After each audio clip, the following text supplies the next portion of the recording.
Okay, well, right about now, we're going to cross over to Tobago. I know Carrie has a very important interview there in Tobago. Good morning.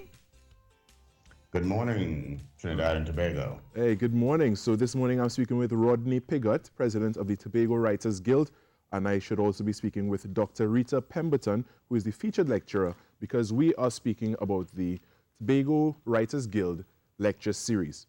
Good morning and welcome. Good morning to you. So, Mr. Rodney Pigott, tell me about the lecture series. The monthly lecture series was conceived by the Tobago Writers Guild in conjunction with the Tobago Library Services.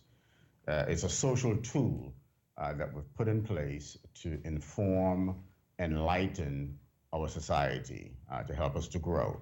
And we're looking to draw on those members of the society who have valuable information to share with the community. So what are some of the topics that will be touched on for these lectures, for the series?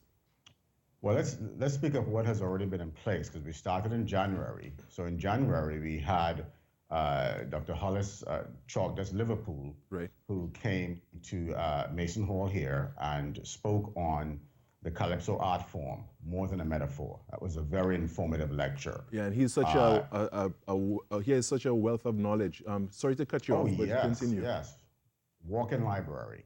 And in February, we went now to Lance Forming, who the residents in that area wanted to hear more information on cancer and lifestyle diseases. So we took a medical doctor, Dr. Roxanne Mitchell, as well as a wellness practitioner, Mr. Junior Alexis Thomas, and they did a hybrid lecture on cancer and lifestyle diseases.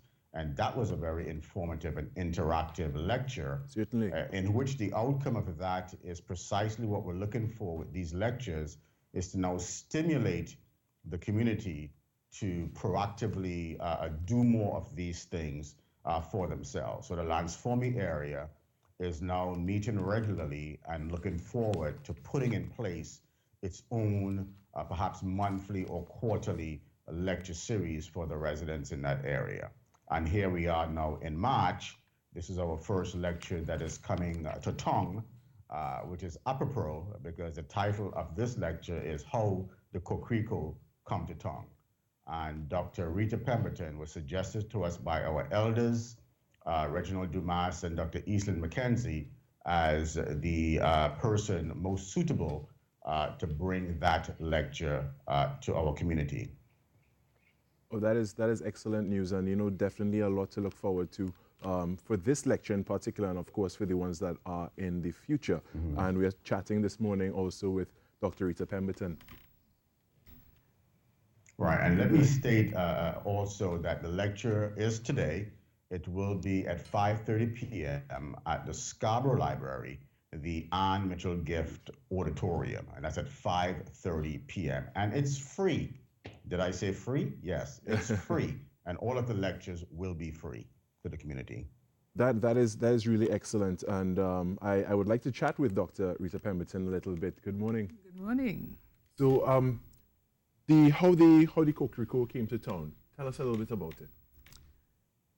The Coquerico came to town as a result of two events.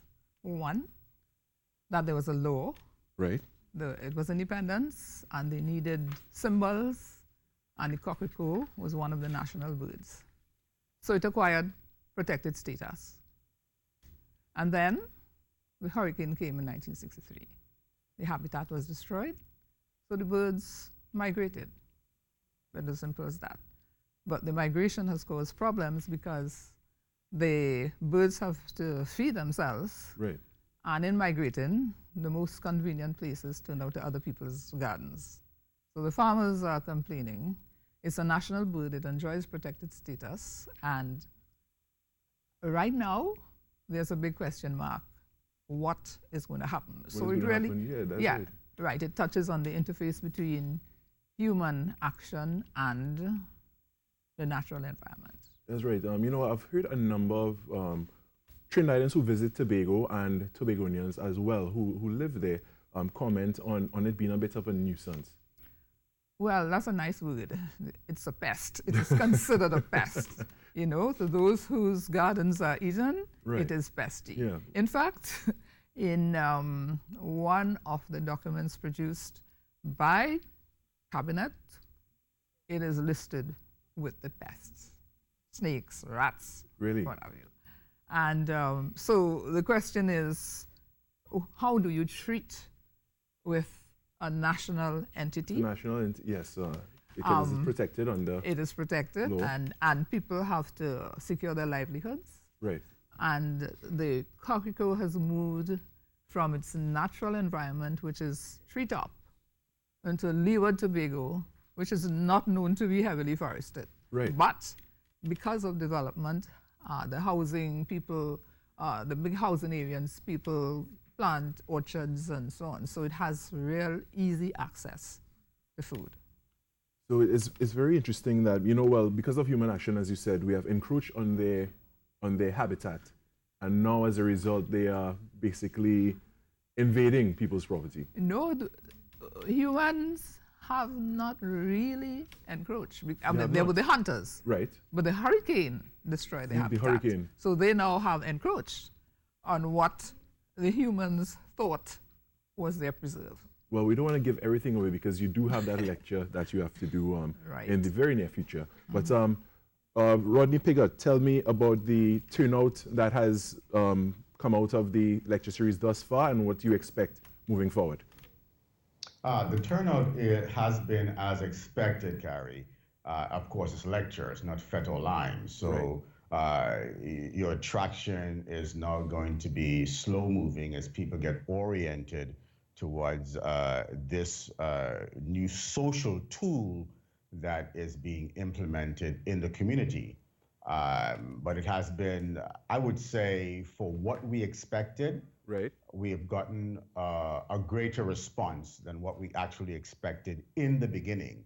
This is why we're doing it monthly this year, is to really get the community indoctrinated and get it inculcated into the community that this is a social tool that will be used in order to inform and enlighten our community. All right, continuing Rodney, education, Carrie, thank you so much is important. for joining us this morning, and we do wish you the best and hope that you know, as it's made public here and we speak about it on this forum, that more people would know about it and more people would turn out.